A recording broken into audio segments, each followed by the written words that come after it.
Hola, Fernando, hola Cristian. bueno, por fin se hizo complicado hoy. Uf, difícil, ¿no? En nombre de Marcelo te pido mil disculpas porque la verdad es que estaba, no sé qué problema había, pero nada, era imposible conectar. ¿Sabes qué? Me apareces con la cabeza de costado, Fernando. Ah, Es que no yo voy, sale el yo voy. teléfono. Así es Ahí, mejor. ahí está mejor, ahí te podemos ver bien. Bueno, Perfecto. Fernando, un placer poder encarar esta charla con vos y con media hora de retraso, pero bueno, en fin, empezamos. Primero para todos voy a presentar un poquito el ciclo que estamos armando en esta suerte de acompañamiento académico hasta tanto no comiencen las clases en la facultad. El martes pasado estuvimos con Álvaro, eh, hoy nos toca a nosotros. El próximo martes vamos a estar con Milton Braga y Paula Pose, que es profesora de Arquitectura 3. El viernes que viene estamos con Angelo Bucci y Roberto Railer, que es profesor de Arquitectura 2. Y finalmente, me busco el machete porque no me lo acuerdo de memoria, está Cristian Muñiz con eh, Esteban Unjol, que es profesor de A1. ¿Mm? Bueno, la excusa de esto es hablar un poco, ver en qué estamos, poner la cabeza a funcionar un poquito en base a esta coyuntura. Fernando, es un enorme placer tenerte acá con nosotros. Bueno, tenemos las preguntas para hacer. Ah, bueno, no te presenté, soy un desastre. Perdón. Fernando, eh, Fernando Viegas, que es parte del estudio UNA, es uno de los estudios más grandes de San Pablo, que tiene una vasta obra y proyectos tanto en San Pablo como en todo Brasil. Él junto con Cristian Muñiz, que es quien nos va a acompañar el viernes 12, conforman el estudio y bueno, eso es lo que puedo hacer en esta humilde presentación. Para no demorar más y ya darte la palabra porque ya hablé demasiado. En las preguntas las enmarcamos en tres ejes temáticos. El primer eje es la coyuntura que estamos atravesando, por todos conocida. El segundo eje es obras, para que hables de las obras en esta coyuntura del estudio. Y el tercer eje y último es el colectivo paulista. ¿Tá? En estos tres ejes tenemos aproximadamente dos preguntas por eje como para ir arrancando. ¿Mm?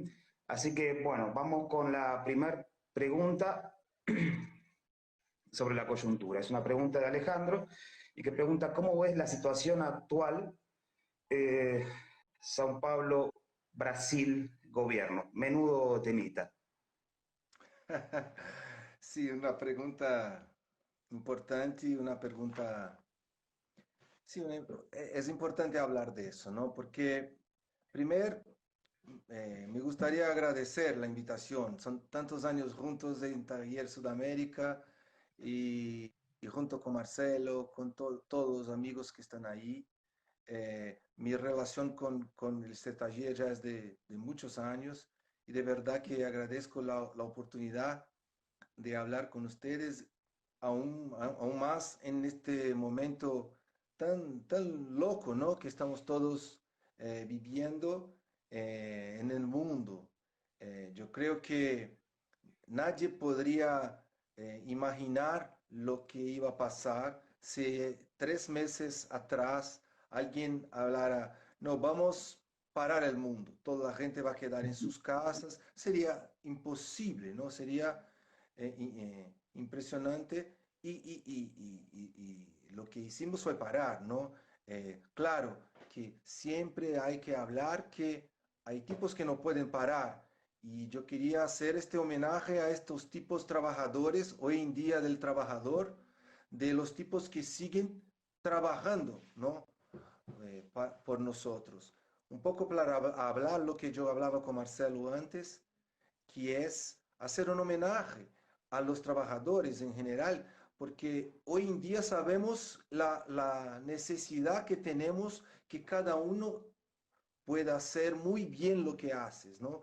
Hoy en día, donde toda la gente está en sus casas, un basurero, un trabajador que recoge la basura es absolutamente fundamental para la ciudad, para la sociedad, como los médicos son y como también nosotros en lo que hacemos, ¿no?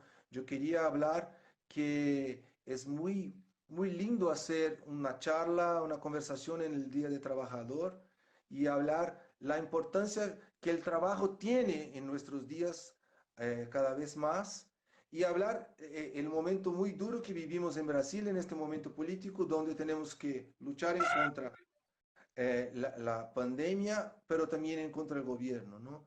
Porque un gobierno que no construye, que se eligió por la fake news, pero también un gobierno que habla de un país dividido y que nunca más va a ser el mismo. Brasil nunca más va a ser el mismo después de la elección y después de lo que estamos pasando. Saber que unos 30% de la gente acredita en un sistema de poder, de autoridad, de la vida que vale más de unos que otros, de fascismo, eso cambia un país. Nosotros siempre percibimos lo que pasaba en Brasil, pero saber en los números que si estás en un lugar y 30%, 3 de 10 de las personas viven como si fuera en un otro país. O sea, hay una disputa gigante sobre el discurso de lo que pasamos hoy en día.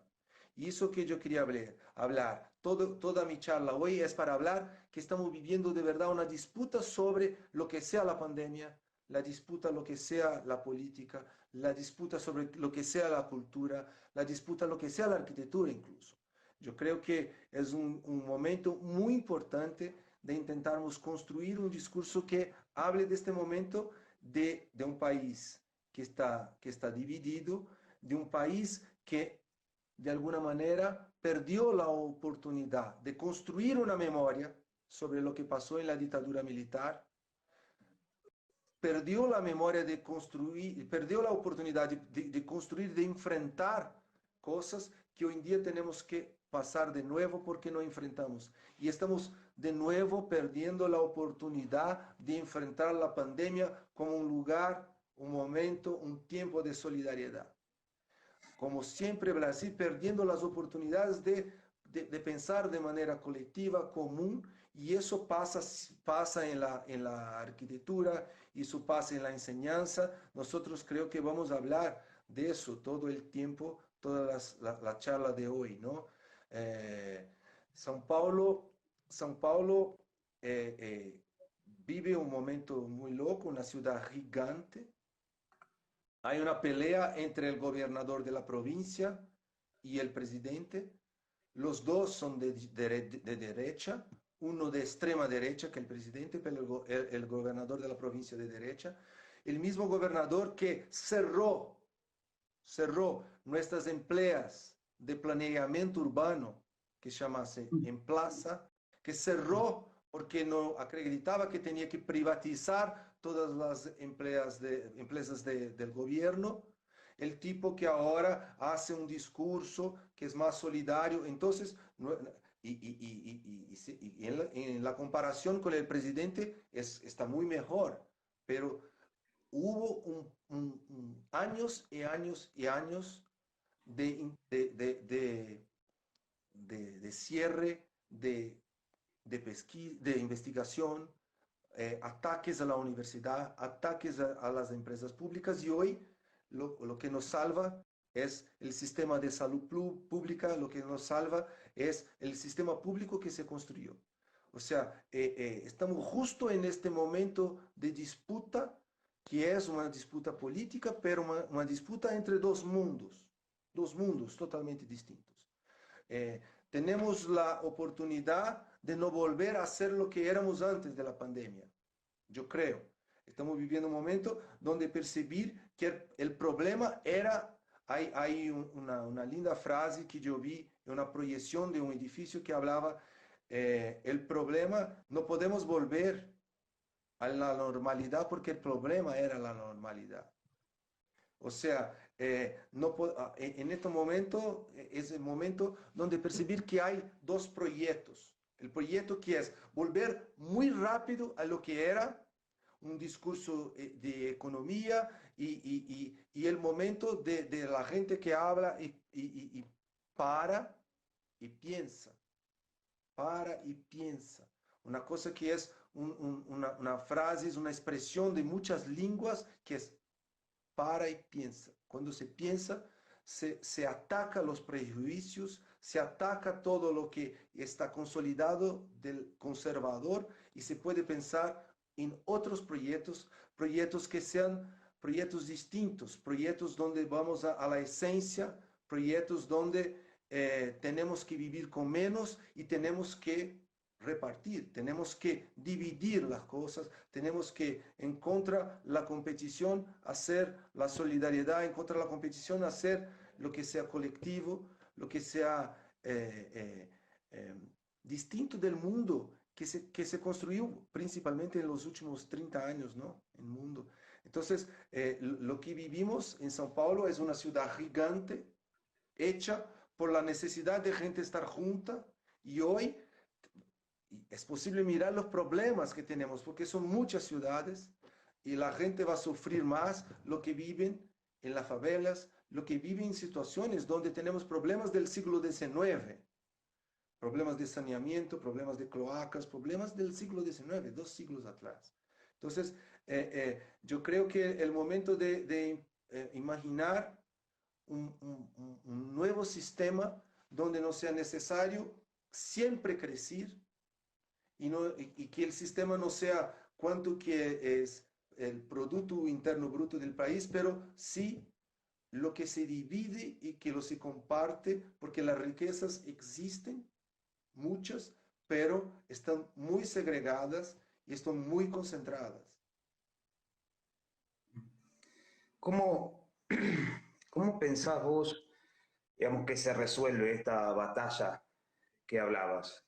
Porque, o sea, de alguna manera estos episodios que estamos atravesando están consagrando ciertas políticas en algunos lugares. O sea, sabemos que algunos candidatos con esto se han visto fortalecidos con sus acciones, digamos, y en esta batalla que se está librando en Brasil, en donde, bueno, Bolsonaro entiendo que no está muy bien vamos, visto en cómo está atravesando este proceso, pero sí están surgiendo otros liderazgos. Te digo, en estos liderazgos que están surgiendo ahí, vos ves que hay verdaderamente una alternativa de lograr la transformación esta, de dejar atrás lo que se venía haciendo.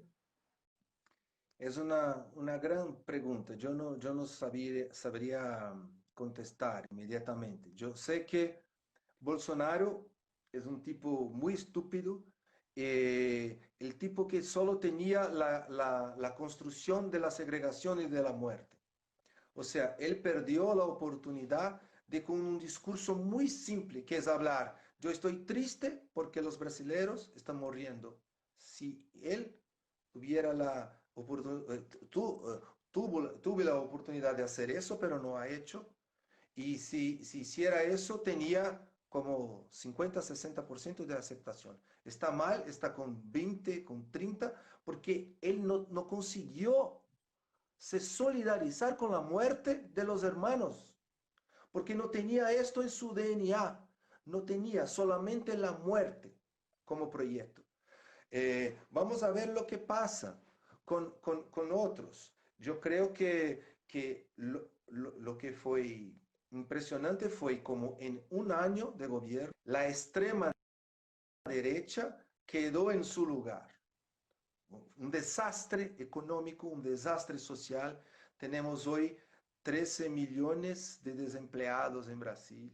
O sea, cuando la derecha, extrema derecha, se juntó con el discurso de neoliberalismo económico, todo era la economía, la economía, la economía y no logró, no pasó nada. O sea, no hay proyecto. El proyecto era una destrucción de todo lo que el mundo piensa que sea Brasil. Ah, si el mundo imagina Brasil, ah, João Gilberto, Bossa Nova, samba, nós somos em contra. El samba, somos em contra. João Gilberto morreu e o presidente não foi capaz, o ministro da Cultura não foi capaz de falar. Que pena, João Gilberto morreu. Não, él habló algo como si fuera, ah, hay unos tipos que hablan que era un tipo importante, pero yo no conocí. O sea, es la brutalidad, es la ignorancia, es en contra de la universidad, en contra de la ciencia, en contra de todo que sea la cultura. Hay un Y proyecto esto, de destrucción de todo que se llama Brasil para intentar surgir algo que sea nuevo de la extrema derecha. Pero hay la resistencia, hay nuestra resiliencia y eso no va a pasar. En un año este tipo ya se fue. Vamos a ver qué pasa. Pero creo que una parte importante va a ser las elecciones del hermano del norte de Estados Unidos en este año. Creo que fue fundamental para la elección de Bolsonaro en Brasil. sí. Eh, y Fernando, te pregunto, digamos, cuando todo esto termine, ¿no? Eh, cuando de alguna manera la ciudad vuelva a tomar su ritmo, todo este aislamiento tan prolongado y tan violento, incluso que estamos todos atravesando en mayor o menor medida en diferentes ciudades, digamos, ¿cómo crees que va a modificar esto las pautas sociales en las grandes ciudades? Digo, la forma de vincularse en las grandes ciudades. Y digo, y esto no es simplemente, digo, un hecho de haber estado encerrado, digo, no sé, 40, 50, 60, no sabemos cuándo termina esto, pero sino lo que pasa alrededor de eso, ¿no? Digo, como esto que pasa alrededor es esto que vos decís, en Brasil, esta voluntad de destrucción absoluta eh, del pasado, de la historia brasilera. Digo, ¿cómo después de esto eh, pensás que va a reaccionar la gente? ¿Cómo va a salir? ¿Cómo va a ser vivir en las ciudades después de esto? ¿Qué te imaginás? También una cuestión que es linda porque estamos todo el tiempo intentando imaginar, ¿no? Intentando imaginar lo que va a pasar. Y eso que creo que es nuestra angustia, ¿no? Porque eh, nosotros sabemos que todo va a cambiar, pero no sabemos aún qué va a quedar en el lugar que estaba, ¿no? Y eso creo que es la gran angustia, porque yo creo que eso estamos viviendo este momento ya hace muchos años de saber que estamos en una crisis permanente del sistema y no saber qué va a pasar. Nadie sabe. Pero este momento muy denso, muy agudo de la pandemia, creo que fue importante para nosotros podemos imaginar otras cosas, pensar otras cosas. Imaginar que es posible una movilización de la gente quedar en su casa en todo el mundo. 7 billones de personas que están viviendo el mismo y nuevo, de manera nueva. Mi padre de casi 80 años está viviendo por la primera vez esta experiencia que mi hijo de 15 está viviendo. O sea, es todo muy nuevo y la realidad fue gigante, fue gigante. Y nosotros podemos imaginar que las cosas van a cambiar, pero aún no sabemos. Yo creo que vamos, eh, nosotros tenemos que intentar traer el cambio para lo que nosotros acreditamos. O sea, tenemos que intentar hacer que este cambio sea para valorar lo que es de todos, común. O sea, si la gente va a morir en las favelas porque no hay saneamiento, porque no hay cloacas, tenemos que como sociedad, como mundo hablar, es imposible hoy vivir sin todas las personas tener saneamiento. Es una cosa que no se discute. Tenemos que meter eso en las pautas generales. O sea, tenemos que ir en las prioridades, ir en la esencia de lo que siempre acreditamos. O sea, eh, la ciudad, la ciudad, voy a hacer un ejemplo para intentar ayudar. En las zonas más pobres de São Paulo, donde no hay la presencia del Estado, hace unos años se construyeron unas escuelas increíbles, unas grandes escuelas construidas cuando Fernando Haddad, que fue el candidato en contra Bolsonaro, fue secretario de la Cultura de São Paulo. Nosotros llamamos CEUs, Centros de Educación Unificados. En estos lugares que son el único edificio público de la presencia del Estado en medio de unas zonas gigantes de favelas, son los lugares donde están ahora los médicos haciendo la salud pública. O sea, la arquitectura se transformó de una escuela a un hospital en este momento. ¿Por qué? Porque era público y va a salvar las vidas de la gente que está ahí. O sea, defender lo que es público, defender lo que es universal, defender una ciudad que sea hecha para todos, sigue siendo como siempre nuestro discurso. Y en este momento tenemos al revés de la gente que va a hablar. No es más posible los espacios públicos, la gente va a quedar cerrada en sus casas. ¿Qué casas? No hay casas para toda la gente. Entonces hay que aprovechar la oportunidad para hablar. Muy bien, para todas las personas que están en casa, primero, hay que tener casa para todos. Casa para todos. Ahí sí, después discutimos. Después discutimos que sea la enseñanza a la distancia cuando todos en sus casas, con internet y computador. O sea, son cosas que tenemos que de manera muy fuerte, hacer nuestro discurso de siempre, hacer el discurso de la importancia del planeamiento urbano, la importancia del proyecto, la importancia del urbanismo, de la ciencia.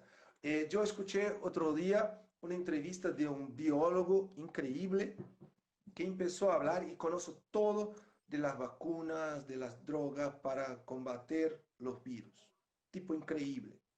Y él habló unas frases que me quedó yo quedé muy impactado, muy impresionante, porque habló que la ciencia es infraestructura. El mismo que pensamos, infraestructura es un tren, infraestructura es un puente, infraestructura es las vías, ciencia es infraestructura, o sea, la investigación es infraestructura. Nosotros todos acreditamos, yo sé lo que piensan del Taller Sudamérica, que urbanismo y arquitectura es la construcción de la estructura para la vida. O sea, en este momento tenemos que juntar nuestros discursos para no volver a lo que era antes. Eso sería muy triste, ¿no? ¿Vos crees que es posible el urbanismo como un factor distributivo en la sociedad? Digo, porque eso sería como un ideal, digamos, lo que estamos hablando, ¿no? Pero sabemos que en esencia eso no ocurre. O sea, el urbanismo no funciona como un factor distributivo de igualdades en la sociedad en general. Eh, ¿Vos pensás que es posible realmente que eso ocurra o que eso va a ocurrir cuando salgamos cambiados de esta situación? Eh, yo, yo no Perdón, sé digo, claro, yo no sé sin, lo que va a pasar. Yo tengo que hacer este discurso y yo creo que tenemos que continuar haciendo política. O sea, no hay otro lugar sino las instituciones democráticas para intentar hacer ese cambio. Claro que tenemos cada uno su responsabilidad y hay un lindo discurso de un urbanismo muy activista, pero tenemos problemas, Cristian, que están en la escala, que es territorial. que es una escala de la gran infraestructura y no es cuando hace su pequeña reforma, hay que hacer todo bien hecho. Por eso que empecé hablando del trabajador. Cada trabajo que tenemos, los estudiantes que van a salir de la escuela y hacer un quincho en la casa del tío, hay que hacer perfecto, perfecto. Pero sabemos que hay temas que son temas infraestructurales de la política. O sea, los grandes crímenes, desastres que pasaron en Brasil en los últimos años fueron en las escalas de los grandes reservorios de mineración, las represas que se rompieron y mataron ríos de 1000 kilómetros. Mataron la fauna, la flora, la cultura de la gente que vivía en ríos como el de la gente que vivía en ríos como el río Dulce, que sale de la provincia de Minas y llega al Atlántico en la provincia de Espíritu Santo. La escala de los problemas políticos son las quemadas de la Amazonía. Las quemadas de Amazonía del año pasado, que todos vivieron eso, está matando culturas originarias de este lugar donde vivimos, que son las culturas de Xingu, las culturas Yanomamis. O sea, estamos viviendo un momento donde también la cuestión gigante del continente está en la pelea política. No podemos olvidar de eso. O sea, no sé si va a cambiar, yo no sé. Yo creo que es una lucha para toda la vida, pero creo que es una lucha política. Y creo que nuestros estudiantes también van a hacer de sus trabajos una actividad de lucha, ¿no? Una actividad que es un activismo de proyectos, un activismo social, porque no hay otra alternativa. Cuando estamos enfermos, porque ya vivíamos el problema general, planetario del medio ambiente, lo que pasamos, y después las cuestiones políticas, y ahora la cuestión de un mundo que este virus nació en este mundo que vivimos. O sea, yo creo que la ciudad va a se transformar, porque si hay una infección en las favelas, viven en las favelas los tipos que trabajan en el centro, trabajan en la casa de la gente. O sea, Sí. si están enfermos, todos están enfermos. Y eso que yo creo que es el discurso ahora. O sea, un discurso de lo que es común. No podemos más nos esconder y sí estamos juntos. Pero se va a cambiar, no sé. Estamos en este momento intentando cambiar un poquito, ¿no? Sí, claro, o sea, no, sin querer romantizar, digamos, la pandemia, digamos, pero sí estamos seguros de que esto va a ser una gran oportunidad, digamos. Esto es una gran oportunidad. Este episodio que de alguna manera detuvo el tiempo y nos puso a todos, nos involucró transversalmente a todo el globo terráqueo en lo mismo, digamos, creo que es una oportunidad, creo que sin duda es una oportunidad.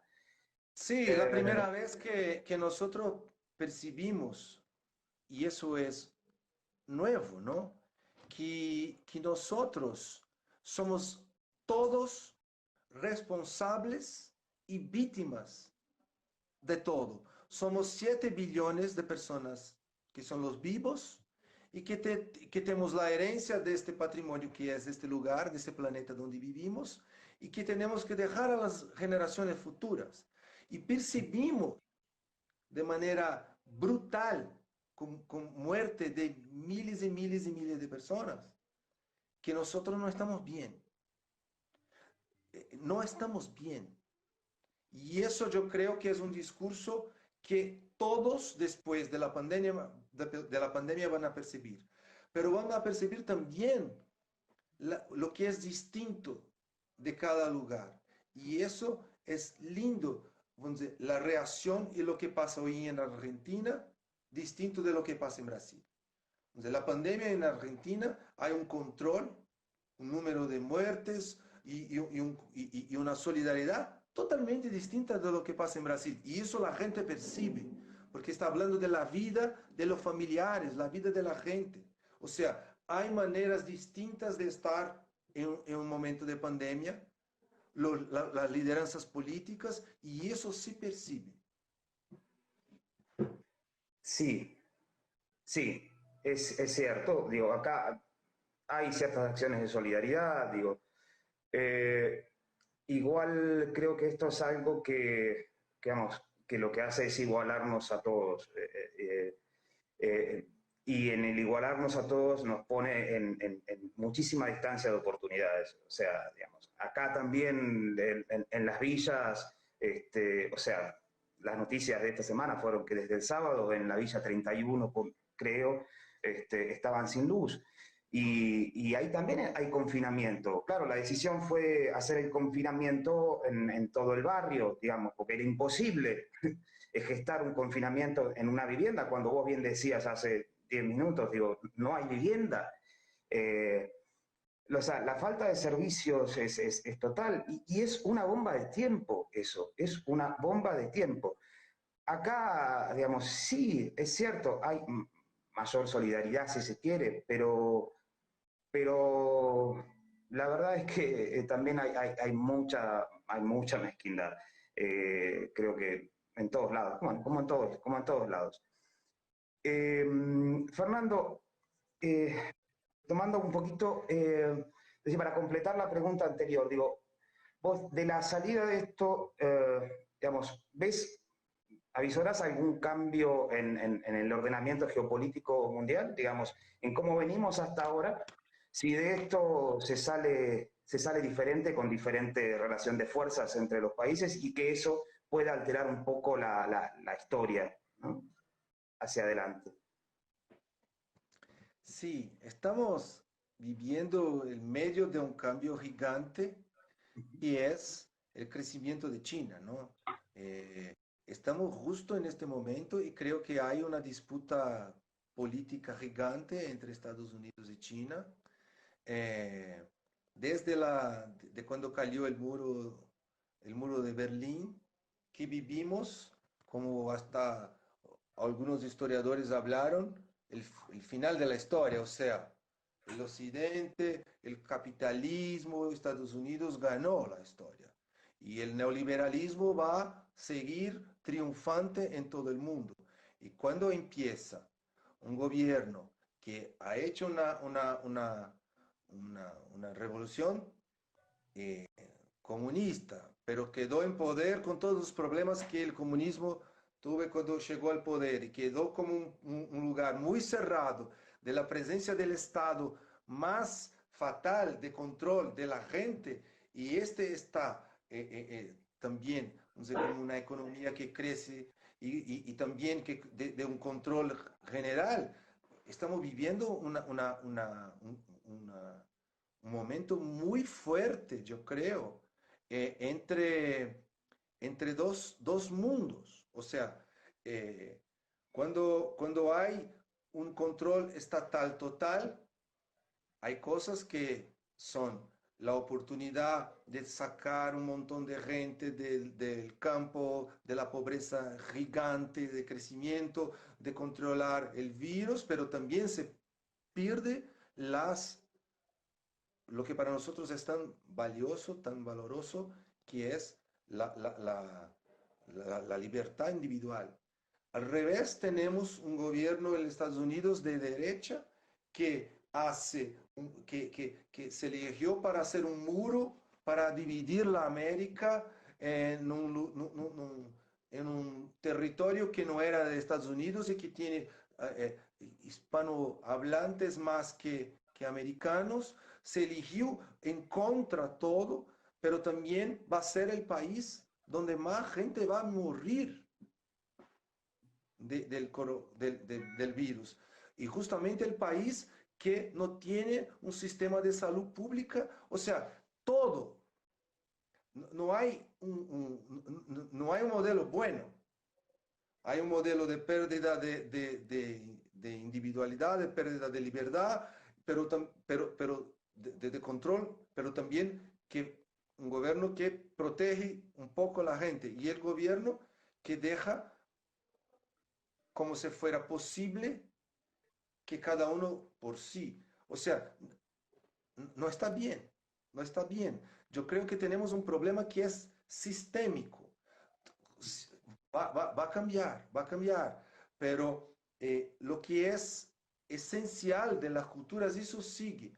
Porque nosotros estamos en este momento pensando, ¿será que vamos a seguir como Brasil? ¿Será que sigue Brasil? Lo que imaginamos, donde nacemos, donde crecemos, ¿será que eso sigue? Sigue. Y yo creo que sí. Yo creo que hay una cosa muy fuerte cultural que construye ese lugar y que construye los otros, y hay esta resistencia, esta resiliencia cultural que las cosas van a seguir.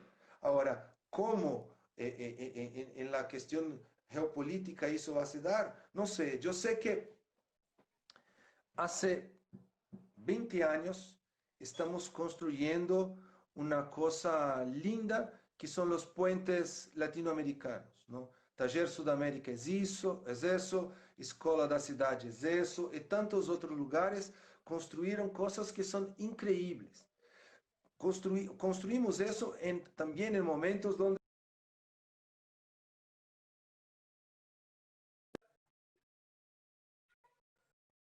o sea, hubo un momento donde un poco teníamos en Argentina, en Brasil, en Chile, en Ecuador, en Bolivia, en Venezuela, algo que era una tentativa de construcción común de este espacio, de este lugar en el mundo, para que juntos podríamos tener una fuerza distinta de cada uno solo. Y eso fue tan potente que los que vieron después se vieron en contra de este proyecto, porque este proyecto va en contra el hermano del norte, ¿no? Va en contra un poder único en la América. Y eso es tan real que culturalmente hoy vivimos una relación de cambios, de trocas, de investigación, de producción cultural de un país a otro de manera increíble, de manera impensable 20 años atrás. Y eso queda, eso queda con nosotros. Esto es difícil. Estamos juntos acá en el Día del Trabajador hablando de estos puentes que construimos. O sea, yo creo que hay dos cosas que están en paralelo. Hay los cambios políticos y los poderes que van y que pasan como péndulos. Pero hay una construcción cultural que es muy linda y esa queda con nosotros y yo creo mucho en eso. Son instituciones que tenemos que seguir con fuerza porque eso sigue, eso sigue. Hoy en día sabemos lo que hacen nuestros amigos de Argentina, nuestros amigos de Paraguay, nuestros amigos de Chile, de Ecuador, de Perú, la producción de arquitectura antes de que sea publicada en las revistas españolas, como siempre fue. Y eso es una construcción cultural de 20 años. Y eso está con nosotros. Eso sigue. Sí, eso es fantástico. Digo, acá, digo, brevemente digo, pero en nuestra facultad y en nuestro taller, nuestra facultad, que como vos bien sabés es masiva, digo, en nuestro taller particular hay convivencia de muchísimos alumnos latinoamericanos, de Brasil, de Chile, de Perú, eh, de Paraguay, digo, y es la experiencia que nos deja como universidad, a nosotros, que los albergamos, que los recibimos, que de alguna manera integramos todos esos saberes particulares, es realmente increíble. La riqueza que nos Yo, otorga es... esta relación, estos puentes que hicimos es increíble, ¿no? Porque es muy lindo pensar que estamos juntos en este lugar, que tenemos mucho en común de nuestra historia, de los errores de la colonización. Sabemos que hay mucho en común de cómo tenemos que enfrentar eso para no pasar de nuevo lo que pasamos. Seguimos en Brasil haciendo cosas que son de la colonización, del extractivismo total de los recursos. Empezamos con el pau Brasil, los árboles, y después la caña, y después el oro, la plata, y después el café, y después el hierro, y seguimos con soya, haciendo extracción pura desde la colonización. Y eso tenemos en común. Al mismo tiempo tenemos tantas cosas lindas, distintas. Nuestra relación con México increíble, que fue la ciudad fundacional de México. Cuando llegaron los europeos. Esto es una lección para siempre, tener cerca a los mexicanos, hablar con mexicanos y con peruanos de todo que es la cultura de piedra, cuando nosotros tenemos la cultura de paja y de madera. Es tan lindo. Estos cambios que tenemos, los cursos de viajar, de conseguir percibir, hoy en día, el coordinador de mi estudio es un arquitecto graduado en la UBA. Un arquitecto graduado en la UBA, un gran arquitecto que escuchó una charla de Cris, escuchó una charla de Cris en Buenos Aires y pensó, habló con Cris, yo voy un día a trabajar con ustedes en São Paulo. Y Cris habló, qué bien, claro, después de la charla, qué bien. 2 meses después estaba en nuestro estudio hablando, llegué, empezó a hacer un curso de posgrado con nosotros y hoy es coordinador de mi estudio con Cris. Porque eso era importante hablar de la presentación. Nosotros tenemos la linda historia de tener el estudio Un Arquitectos ya hace desde 96 y ahora lo que hicimos fue, tenemos todos los proyectos hechos juntos somos 4 socios, Fernanda, Fabio, yo y Cris, y ahora nos dividimos en 2 estudios, que yo estoy con Cris, Fabio y Fernanda están con su estudio, y todos nosotros estamos en la escuela, o sea, seguimos juntos, pero ahora con 2 estudios, y Joaquín Gac, que es este arquitecto que es graduado en la UBA, es coordinador de mi estudio con Cris. Buenísimo. Ya que me está llevando, porque yo ya perdí el orden de las preguntas, lógicamente, digo, nos fuimos derivando en la charla y bueno, ya tampoco vamos a retomarla, digo, pero digo, en esto que hablas de alguna manera de conseguir una voz unificada sudamericana culturalmente y lógicamente también arquitectónicamente, eso lleva a, de alguna manera, construir una escuela propia, ¿no? De arquitectura, de integrar una escuela propia de arquitectura. Creo que sí, efectivamente se han dado avances, pasos gigantescos en ese sentido. Ahora, también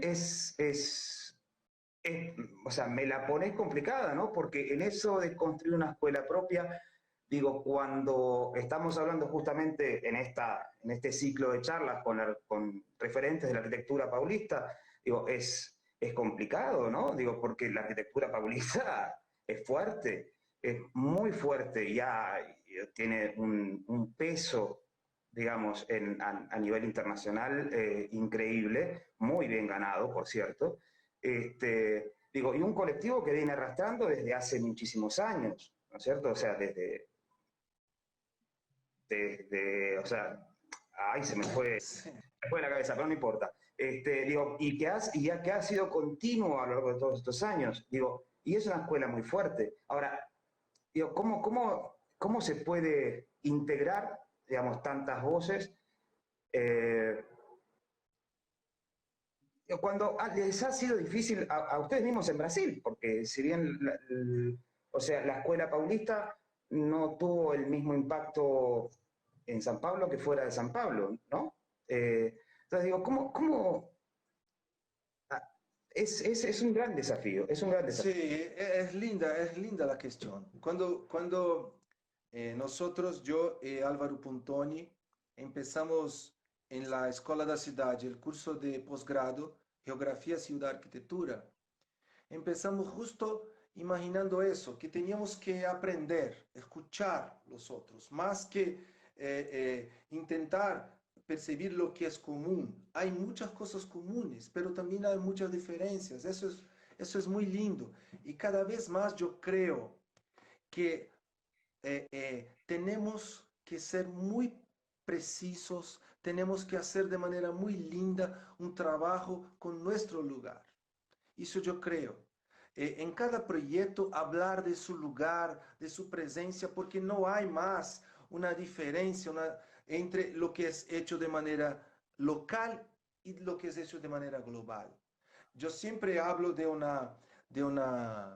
a veces en las charlas yo hablo de eso, un accidente en una usina nuclear atómica de Fukushima en Japón contaminó el Pacífico y los peces morían en la costa de Chile. O sea, no hay más, es un pequeño planeta y sabemos que si quemamos la madera de Amazonía, eso va a ser un problema de oxígeno o de lluvias en el sur del continente. O sea, las cosas son lindas porque son globais y locais, glocais, como dice mi amigo Iñaki Volante, que está con nosotros acá. Es muy linda esta cuestión, es muy linda esta cuestión y yo creo que cuando percibimos la fuerza del discurso local, por ejemplo, de la arquitectura de Paraguay, eso no es para copiar o no es para instrumentalizar lo que hacemos, mas para pensar, ¿qué tenemos que nosotros en São Paulo hacer para tener la fuerza universal de nuestro discurso a partir de nuestros problemas? Yo creo que São Paulo, una ciudad de 20 millones de personas, tiene una respuesta para eso, que son nuestra arquitectura.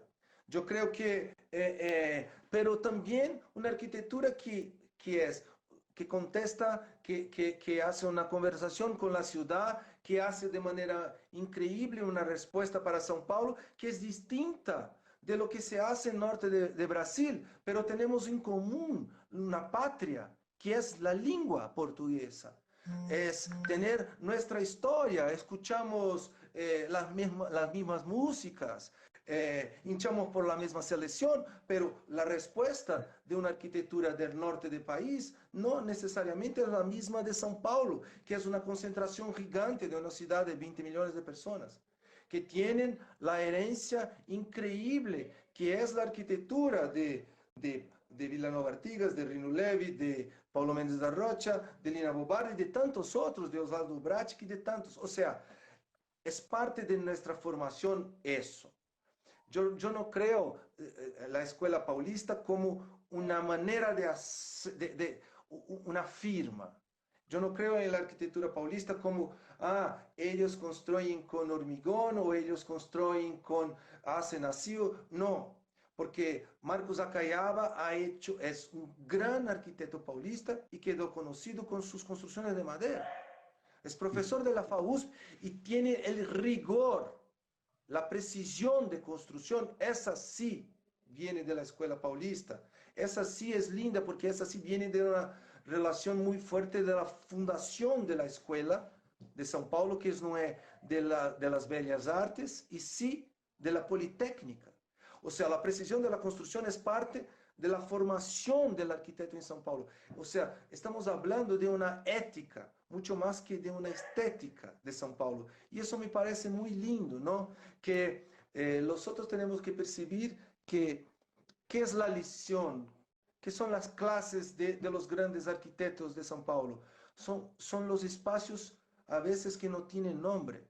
Hay un profesor de la FAUSP que se llama Flávio Mota, foi um grande professor e foi um grande personagem que hacía la discusión, era profesor de filosofía, de estética, y hacía las discusiones con Artigas, con Mendes da Rocha, y él hablando de una casa, de la casa de Mendes da Rocha, en una publicación, o sea, hablando del espacio privado de una casa que era un espacio privado, pero hecha como si fuera un ensayo, como si fuera un espacio público, una escuela, un hospital, una casa que era una concepción espacial, estructural, constructiva, de imaginar una otra sociedad. Eso es muy lindo. Él habló, lo que importa son los espacios sin nombre. Y ahí cuando estudiamos en la FAUSP, y vivimos este espacio central, que el nombre es el color del piso, Salón Caramelo, porque no tenía función. O cuando estamos bajo el edificio del MASP de Lina Bobardi, que llamamos de vão, de luz, porque no tiene función y es un espacio público gigante. O cuando estamos bajo la marquesina de Ibirapuera, y que no tiene nombre este espacio, y es un espacio, o sea, estas son las clases que yo creo que están en el DNA de la formación de lo que sea arquitectura paulista, porque son tantos y haciendo cosas tan distintas que no es una firma, pero es, yo creo, una manera de hacer, y yo creo mucho que la arquitectura hay que contestar su lugar, hay que percibir, la regla no es la misma en todos lugares, y yo creo que y eso se percibe en la gran arquitectura que se hace en todas las partes. Eso es muy, muy lindo. Yo creo que un poco como sabemos, ¿no? Es universal, un discurso va a ser lindo y universal para todos, y todos van a percibir si fuera muy fuerte de su cultura local, ¿no?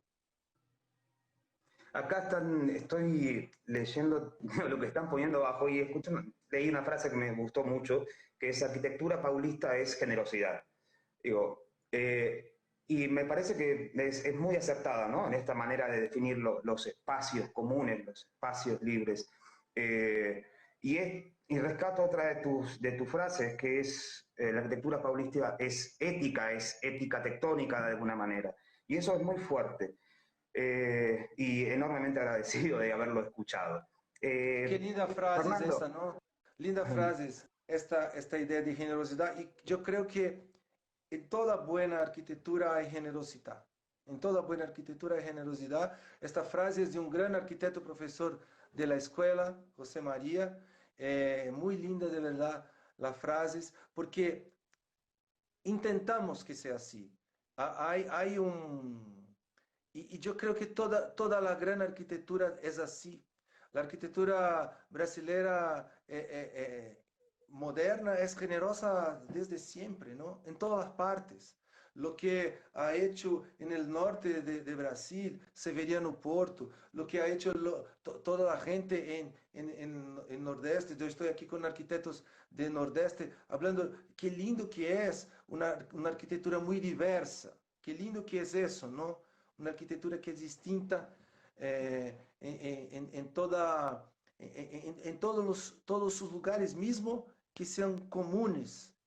Las historias de la lengua, las historias de la colonización, eso de verdad, hay una linda historia, que invitamos un gran amigo, profesor de la Universidad de Habana, para estar con nosotros, un cubano, para estar con nosotros en la escuela de la ciudad.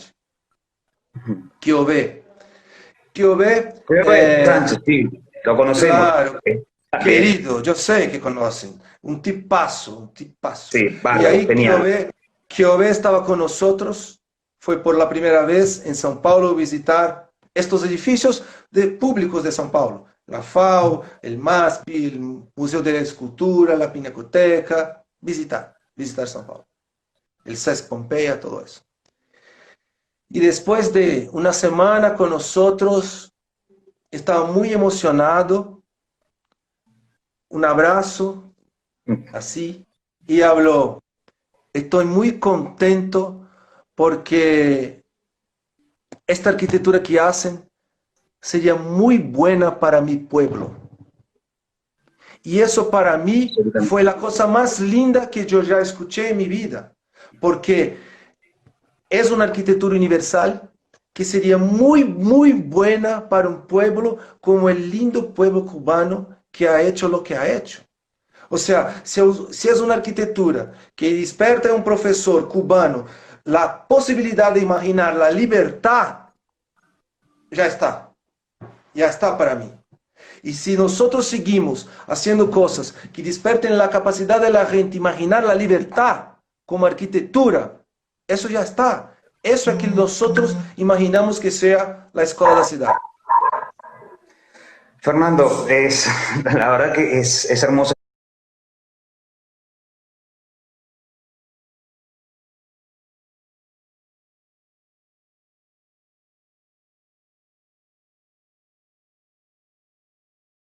escucharte. Realmente hermoso. Yo creo que nos quedan 3, 4 minutos y luego, ya sabes, baja la guillotina y nos corta. Así que simplemente, digamos, nada, dejarte la palabra para que tratemos de todo esto que hablamos, sintetizar un mensaje de esperanza para adelante, para todos como sociedad y un mensaje, digamos, de abrir caminos para todos los alumnos que nos están escuchando ahora. Muy bien. Yo voy a hablar a los chicos, a los estudiantes, que tenemos un lindo trabajo por la frente.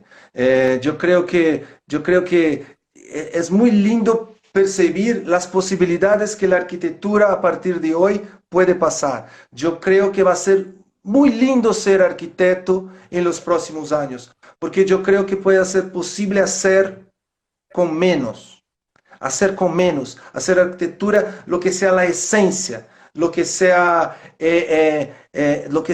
la prioridad de la gente, una arquitectura para las personas. Yo creo que estamos en un momento donde el mundo percibió que eso va a ser necesario.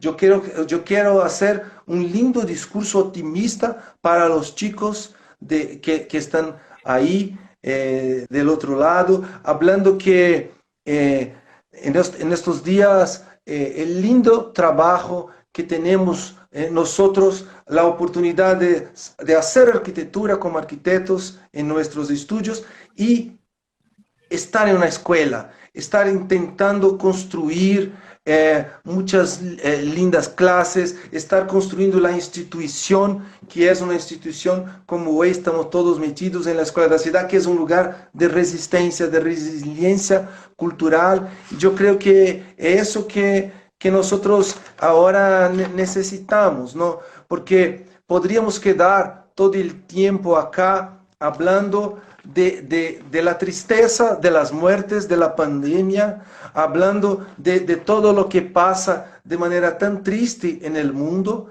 pero al mismo tiempo tenemos que imaginar que estamos construyendo una memoria para el futuro. Y la construcción de una memoria es una cosa linda y que es preciosa.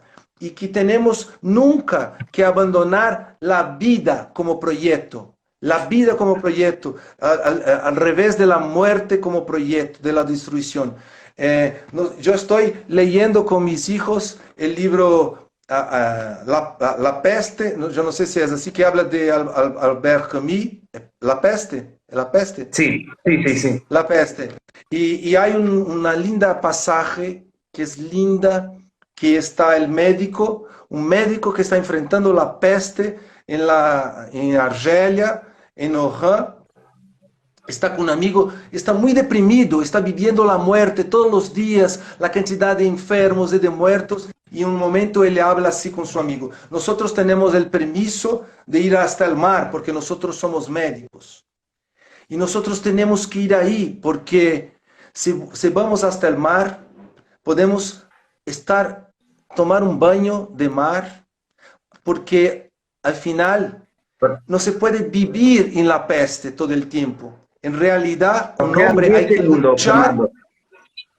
¿Oh? Nos quedan 10 segundos, Fernando. Que nos quedan 10 segundos y se corta esto. Muy bien. Eso voy a hablar. En realidad, un hombre no vive por las víctimas, pero... Es tan traidor este Instagram maldito que justo te cortó ahí. Pero mil disculpas. Digo, para cerrar eso tan lindo que estabas diciendo, merecíamos una nueva oportunidad. Sí, no, súper bien. Es que a veces eso se corta, ¿no? Sí, sí, la verdad que nada, o sea, estoy recibiendo repercusiones de la charla que estamos teniendo y la verdad que fue un enorme placer. Digo, vos estabas diciendo, digo, como cosas como que digamos, la universidad es siempre resistencia. Sí. La universidad fue siempre resistencia y digo, desde ese lugar tenemos que ofrecer nuevamente la oportunidad de resistir para generar algo nuevo. Y lo otro que me gustó muchísimo de lo que estabas diciendo es esto de que, de alguna manera, el proyecto que a todos nos involucra debe ser la vida. Eso me pareció como muy, muy digno. Digo, tener como Sí, proyecto sí. la vida. Sí, eso que yo estaba leyendo, ¿no? Del libro de la peste, ¿no?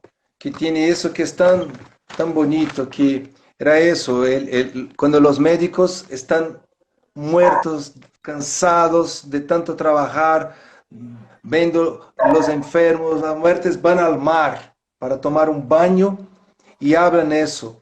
Con nuestros permisos podemos ir al mar.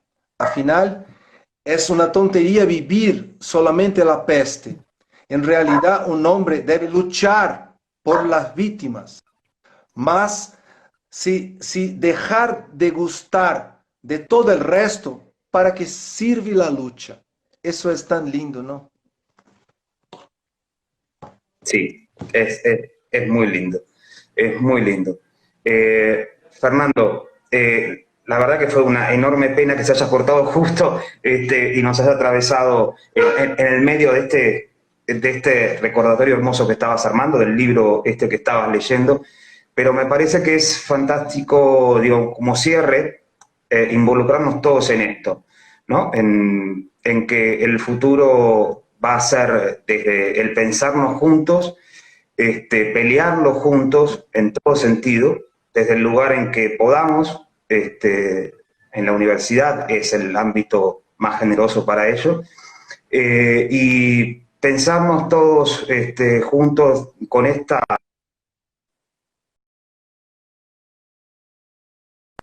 proyecto de pensar en la vida.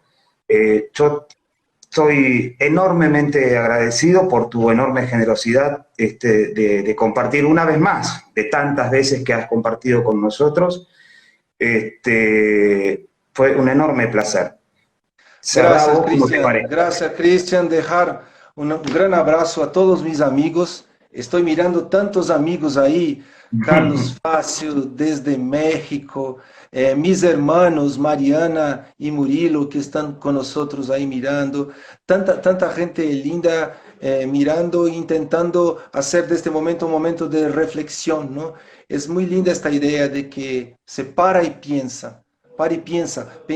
Pensar es una cosa bestial. Pensar es la posibilidad de ir en contra de los prejuicios, ¿no? Entonces, ¿quién tiene la posibilidad aún de pensar en este momento y dejar un gran abrazo a todos, ¿no? Todos nosotros que somos trabajadores que estamos intentando construir, porque destruir es muy fácil, muy inmediato. O sea, el día de hoy es el día de quien trabaja, o sea, de quien construye algo para estarmos juntos, ¿no? Cuidando unos de otros. Los temas que tenemos son temas prácticos. En la escuela, en la escuela da cidade, hoy en día, no sé si saben, somos una institución de enseñanza que va desde el secundario a la graduación, a la pós. Hay chicos que adentro de la escuela con 15 años. Es una cosa increíble, es muy linda, muy nueva. Y empezar a hablar con un chico de 15 años sobre lo que sea la geografía, la física, juntar las cosas y hacer persona nueva desde este momento, ¿no? Y los temas que tenemos hoy, que son los más lindos, hay chicos que viven ahí en una ocupación del centro de la ciudad. Y ellos estaban ahí estudiando y quedaron cerrados en sus casas, no están más en la escuela porque la escuela está cerrada. Pero tenemos que seguir hablando y construyendo este lugar en el mundo que es la escuela. O sea, el problema era que los chicos no tenían computador, no tenían internet. Y la cosa linda fue nosotros regalarnos los computadores de la escuela para los chicos poderem trabajar y quedar con nosotros construyendo lo que sea la escuela. La escuela es una construcción de todos los días. O sea, estoy solo hablando de corazón para todos mis amigos que están ahí, que ya conocen la escuela, que seguimos. Es chiquita, puede ser que un día haya un ataque, pero nosotros seguimos, ni que sea con esto celular. Fantástico, fantástico. Tuve el placer de conocer Escola de la Ciudad y es un proyecto maravilloso y con muchísima potencia, muchísima potencia. Y es sin duda una voz de las más importantes en la construcción de este colectivo sudamericano por el que estamos brigando todos. Fernando, muchísimas gracias nuevamente. Ha sido un placer. Gracias te doy en nombre de todo el Taller Sudamérica y espero que este colectivo que estamos intentando diariamente construir y que se hace difícil cada día, lo podamos conseguir con la fuerza de todos y el empuje sudamericano, en definitiva. Muchísimas gracias. Gracias, amigos. Viva Argentina. Gracias. Gracias, Fernando. Un placer. Hasta luego.